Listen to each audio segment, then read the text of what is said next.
یا ایھا الذین آمنوا کتب علیکم الصیام کما کتب علی الذین من قبلکم لعلکم تتقون ایاما معدودات۔ صدق اللہ العظیم۔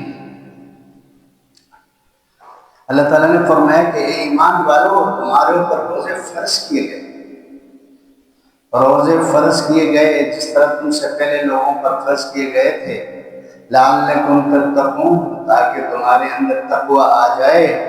ایام معدودات، یہ گنتی کے چند دن ہیں، پورا سال کے لیے نہیں، پورا سال کے لیے نہیں، چند ایک دنوں کے بعد مہینہ چلا جاتا ہے۔ تو اللہ تعالیٰ نے یا ایھا الذین آمنوا سے روزہ رکھنے کا حکم دیا، روزوں کو فرض قرار دیا۔ میں نے آپ کو بتایا تھا سیام کے معنی رکنا ہے، صوم روزہ، جو لفظ اللہ نے سما کہ سیام، سیام معنی روکنا، اپنے آپ کو روکنا، ہر گناہ سے روکنا ہے، اور جہاں اللہ رکنے کا حکم دے اس سے روکنا، جہاں اللہ حلال کو چھوڑنے کا حکم دے اس کو بھی چھوڑ دینا، یہی تو بندگی ہے۔ اللہ جس کو کھانے کا حکم دے، جس وقت حکم دے اس وقت کھائے پیے، یہ عبادت ہے۔ جہاں اللہ تعالیٰ نہ کھانے کا حکم دے، نہ پینے کا حکم دے، وہاں نہ پینا نہ کھانا عبادت ہے۔ وہ اتنے خوبصورت ترجمے کے بیان میں بھی اس کی فضیلت میں نے بیان کی ہے، اور انشاءاللہ تعالیٰ پورا مہینہ روزے کے مختلف فوائد کے اوپر بھی بات ہوتی رہے گی۔ اللہ فرمائے کہ روزے کی وجہ سے تمہارے اندر تقویٰ پیدا ہوگا، وہ تقویٰ جو اللہ چاہتے ہیں ہر حکم سے۔ روزے سے تقویٰ کا مطالبہ، حج سے تقویٰ کا مطالبہ، امر بالمعروف تقویٰ کے لیے، قربانی اللہ تقویٰ کے لیے، جو حکم اللہ دیتا ہے اس کا نتیجہ اللہ مجھے اور آپ سے چاہتے ہیں کہ تقویٰ پیدا ہو۔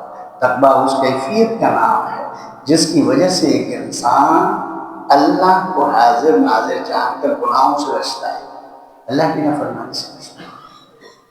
اللہ کی نافرمانی کے ساتھ انسان اللہ کو اچھا نہیں لگتا ہے۔ یاد رکھیں، اللہ کی نافرمانی کے ساتھ اللہ کے بندے اس کو اچھے نہیں لگتے ہیں۔ اللہ کی فرمانبرداری ہو تو ہم اللہ کو بہت اچھے لگتے ہیں۔ اللہ ہم سے پیار کرتا ہے، محبت کرتا ہے، رضا عطا کرتا ہے، مقام رضا تک پہنچا دیتا ہے۔ تو یہ چوتھی آیت ہے جس میں اللہ نے یا ایھا الذین سے اللہ نے خطاب کیا ہے۔ باقی باتیں انشاءاللہ جمعوں میں طرف سنتے رہیں گے۔ اگلی آیت ہے آیت نمبر 208۔ کیا زبردست آیت ہے۔ اعوذ باللہ من الشیطان الرجیم، بسم اللہ الرحمن الرحیم۔ یا ایھا الذین آمنوا ادخلوا فی السلم کافۃ ولا تتبعوا خطوات الشیطان انہ لکم عدو مبین۔ آیت کا ترجمہ سن لیجیے۔ اللہ نے فرمایا کہ اے ایمان والو، اسلام میں پورے کے پورے داخل ہو جاؤ، اسلام میں پورے کے پورے داخل ہو جاؤ۔ ولا تتبعوا خطوات الشیطان، شیطان کے نقش قدم پر مت چلو۔ انہ لکم عدو مبین، یہ شیطان تو تمہارا کھلا دشمن ہے، شیطان تو کھلا دشمن ہے۔ یہ وہ آیت ہے جس میں اللہ تعالیٰ نے اپنی کامل اطاعت کا حکم دیا ہے۔ اللہ تعالیٰ ہم سے دین اسلام کامل کا مطالبہ ہے، یعنی کہ 50% پر وہ عمل کرے، 50% کو چھوڑ دے، کسی اور ازم پر عمل کرنا شروع کرے۔ وہ کیا تھا؟ اس آیت کے نزول کا واقعہ ہے۔ حضرت عبداللہ ابن سلام یہودیوں کے بہت بڑے عالم دین تھے، مسلمان ہوئے۔ یہودیوں کے مذہب میں ہفتے کی بڑی قدر تھی، جس طرح ہمارا جمعہ ہے، عیسائیوں کا اتوار ہے، سمجھا؟ تو اللہ تعالیٰ نے مسلمانوں کے لیے جمعے کا دن مقرر کیا، یہودیوں کے لیے انہوں نے اپنے لیے پسند کیا تھا ہفتے کے دن کو، اور پھر ہفتے کی رات کو خصوصی عبادت کرتے تھے۔ اس کے دل میں یہ بات آئی کہ میں مسلمان تو ہو گیا ہوں، لہذا اگر میں ہفتے کی عزت کروں، اگر ہفتے کی عبادت اپنے مذہب یہودیت کے مطابق جاری رکھوں، یہ کوئی نجائز کام تو نہیں جو میں کروں گا.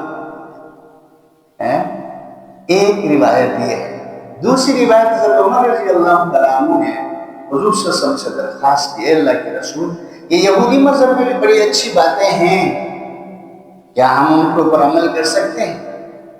مدینہ میں یہودی بہت تھے، بہت بڑی عبادت تھی یہودی مدینہ منورہ. تو آپ صلی اللہ علیہ وسلم سے حضرت عمر نے سوال کیا، اور ادھر سے حضرت عبداللہ بن سلام جو بہت بڑے عالم دین تھے، اس کا رویہ تھا. تو اللہ تعالیٰ نے ان دونوں واقعات پر اس آیت کو نازل کر کے بتایا کہ بھائی اسلام لانا ہے، اسلام پر رہنا ہے تو پورا کا پورا 100% اسلام پر آؤ. اسلام میں آنے کے بعد تھوڑا سا ہندو مت سے، سکھ مت سے، عیسائیوں سے، یہودیوں سے لینے کی ضرورت ہے. میرا دین لایا وہ مکمل دین ہے. اسلام ایک مکمل دین ہے، یہ کسی کا بھی محتاج نہیں ہے. یار آپ کتنے خوش قسمت ہو گے، اس بات کو ہم سمجھتے کیوں نہیں؟ خدا کی قسم کھاتا ہوں کہ اسلام کو اگر فالو کریں گے ایک بھی اللہ تعالیٰ ہمیں پیچھے نہیں چھوڑے گا، ہم آگے ہی رہیں گے. یہ الگ بات ہے کہ مسلمانوں کو اپنے دین کی مناسبت نہیں ہے. یہ نہیں دیکھتے بس درس شروع ہو جاتا ہے تو ہمارے نوجوان چلے جاتے جن کو ہمیں ضرورت ہے. ہمارے نوجوانوں کو اسلام کی ضرورت ہے، اور ان نوجوانوں کے لیے اسلام ان کی ترقی کا، ان کی خوشحالی کا ضمانت ان کو دے دیتا ہے.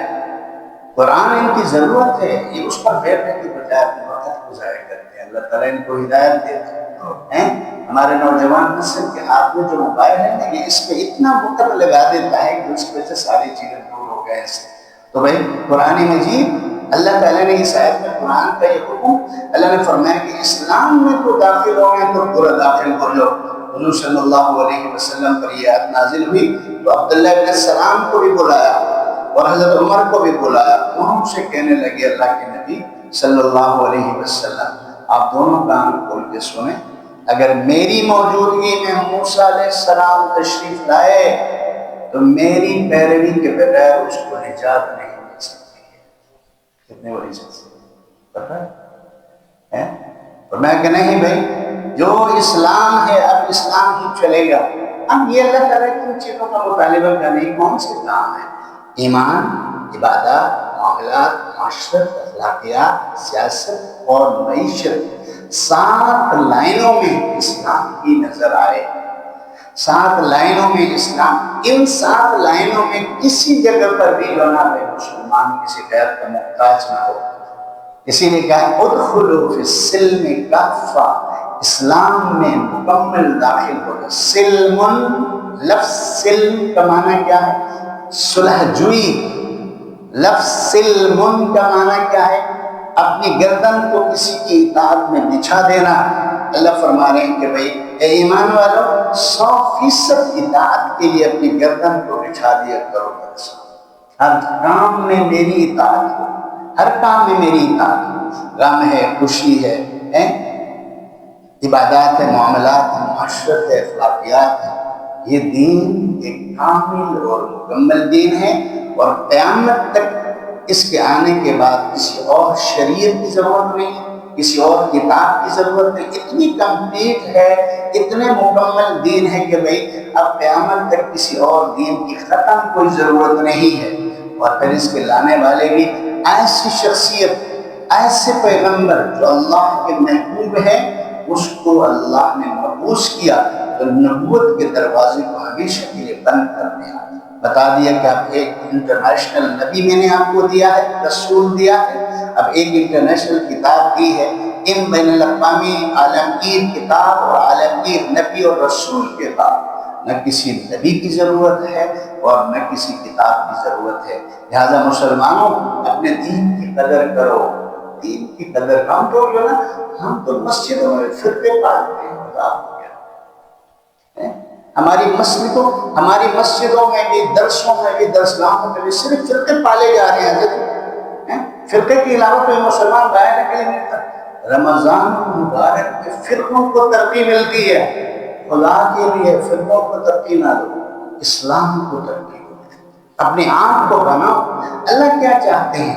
حضور صلی اللہ علیہ وسلم نے فرقہ دیکھا تو نہیں کہتے ہیں بڑا ظلم ہوا ایسا اس کو بتا رہا ہوں میں ایسا یہ چیز نہیں ہے میں 37 سال سے میں کتابیں پڑھ رہا ہوں تیری کتابیں ٹھیک ہے نااہل ہوں اپنی جگہ لیکن بات میری سمجھ نہیں ہے فرقوں کی خدمت کر کے لوگ بڑے خوش ہو جاتے ہیں اسلام خصوصاً رمضان میں اللہ کیا چاہتے ہیں فرقہ چاہتے ہیں نہیں تقوی چاہتے ہیں رمضان میں اللہ تمہارے اندر تقوی آئے بھائی تمہاری بریلویت دیوبندیت ترقی نہ کرے تمہارا اپنا مسلک ترقی نہ کرے تمہارا دین ترقی کرے تمہارا اسلام ترقی کرے تمہارا قرآن سے رشتہ جڑ جائے یہ اللہ چاہتے ہیں اس آیت کو آپ زر سے لکھنے کے قابل ہے اللہ نے کہا کہ بھائی مجھے صرف اور صرف پورا اسلام قبول ہے آدھا تیر اور آدھا پٹیر کا کھیل میرے آنے چاہیے فرمایا کہ کیوں کرتے ہو فرمایا وَلَا تَتَّبِعُوا خُطُوَاتِ الشَّيْطَانِ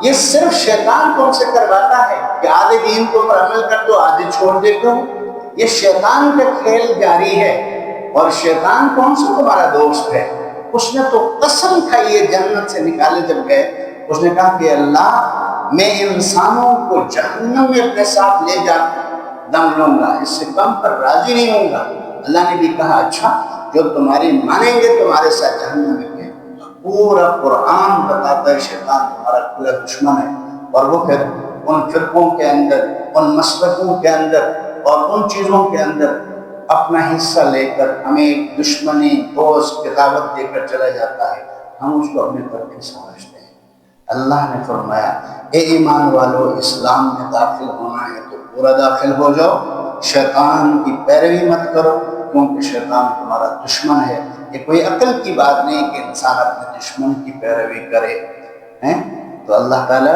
ان آیات کو سمجھنے کے لیے توفیق عطا فرمائے تو 5 آیتیں ہو گئی 5 آیتیں یا ایھا الذین آمنوا کی میں آپ کو سنا چکا ہوں اور یہ ہر مسلمان مرد ہر مسلمان عورت ان کو سنتے وقت یہ نقطہ نظر اپنے اندر پیدا کر کے سنے کہ اللہ ڈائریکٹ مجھے کہہ رہا ہے امین کو کہہ رہا ہے کہ اسلام پر چلو پورا امین کو کہہ رہا ہے کہ بھئی شیطان کی پیروی نہ کرے جب تک ہم اس نقطہ نظر سے ان آیات کو نہیں دیکھیں گے تو پھر بات سمجھ میں نہیں آئے گی یہی تو قرآن کا حسن ہے کہ یہ اپنے پڑھنے والے کے ساتھ منسلک ہو جاتا ہے یہ اپنے پڑھنے والے کے ساتھ تعلق بناتا ہے اس کو اپنے قریب کرتا ہے اللہ تعالیٰ ان خوبصورت احکامات پر مجھے اور آپ کو عمل کی توفیق عطا فرمائے وآخر دعوانا الحمدللہ رب العالمین جزاکم اللہ